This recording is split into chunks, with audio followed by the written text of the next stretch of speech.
Hello, Aries, and welcome to Stream of Consciousness. Hi, it's me, Seraphim. Today I opened my Bible to page 299 and received a message for you. Now, according to my concordance, the number 299 means without blame or unblameable, which is really fun to say. Unblameable. So Aries, that might have something to do with our chapter today, or it might be a little secret side note for you. Today we find ourselves in the book of 1 Samuel, chapter 16. Samuel anoints David as king. Now the Lord said to Samuel, "You have mourned long enough for Saul.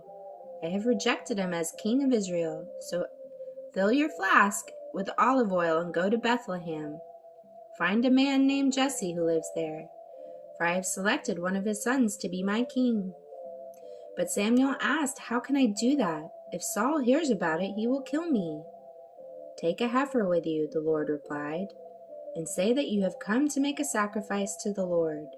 Invite Jesse to the sacrifice, and I will show you which one of his sons to anoint for me." So Samuel did as the Lord instructed. When he arrived at Bethlehem, the elders of the town came trembling to meet him. "What's wrong?" they asked. "Do you come in peace?" "Yes," Samuel replied, "I have come to sacrifice to the Lord." "Purify yourselves and come with me to the sacrifice."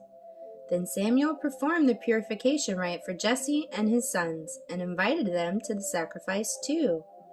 When they arrived, Samuel took one look at Eliab and thought, "Surely this is the Lord's anointed." But the Lord said to Samuel, "Don't judge by his appearance or height, for I have rejected him." The Lord doesn't see things the way you see them, Aries. People judge by outward appearance, but the Lord looks at the heart. Then Jesse told his son Abinadab to step forward and walk in front of Samuel. But Samuel said, "This is not the one the Lord has chosen." Next, Jesse summoned Shimei. But Samuel said, "Neither is this the one the Lord has chosen." In the same way, all 7 of Jesse's sons were presented to Samuel.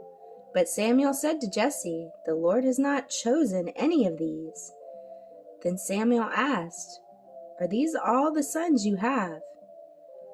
"There is still the youngest," Jesse replied, "but he's out in the fields watching the sheep and goats." "Send for him at once," Samuel said. "We will not sit down to eat until he arrives." So Jesse sent for him. He was dark and handsome, with beautiful eyes. And the Lord said, "This is the one, anoint him." So as David stood there among his brothers, Samuel took the flask of olive oil he had brought and anointed David with the oil. And the Spirit of the Lord came powerfully upon David from that day on. Then Samuel returned to Ramah. David serves in Saul's court. Now the Spirit of the Lord had left Saul, and the Lord sent a tormenting spirit that filled him with depression and fear. Some of Saul's servants said to him, "A tormenting spirit from God is troubling you. Let us find a good musician to play the harp whenever the tormenting spirit troubles you. He will play soothing music, and you will soon be well again." "All right," Saul said.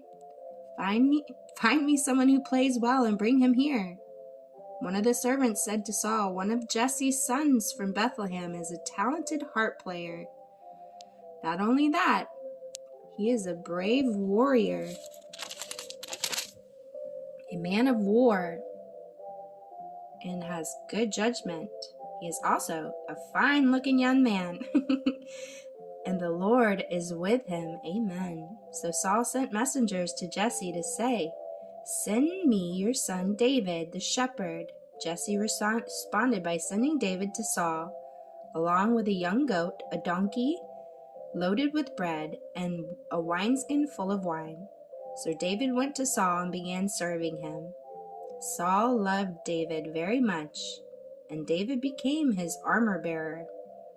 Then Saul sent word to Jesse asking, "Please let David remain in my service, for I am very pleased with him." And whenever the tormenting spirit from God troubled Saul, David would play the harp. Then Saul would feel better, and the tormenting spirit would go away. Aries, I hope this message has stirred your spirit today, and I pray that God of heaven and earth deeply and profoundly connects with you in the most beautiful way, and that you wholeheartedly and humbly acknowledge him, and that he call you his. In Jesus Christ's name I pray, amen. I want to thank you so much for stopping by Stream of Consciousness. And once again, Seraphim. And until next time, Aries, stay blessed. Stay blessed.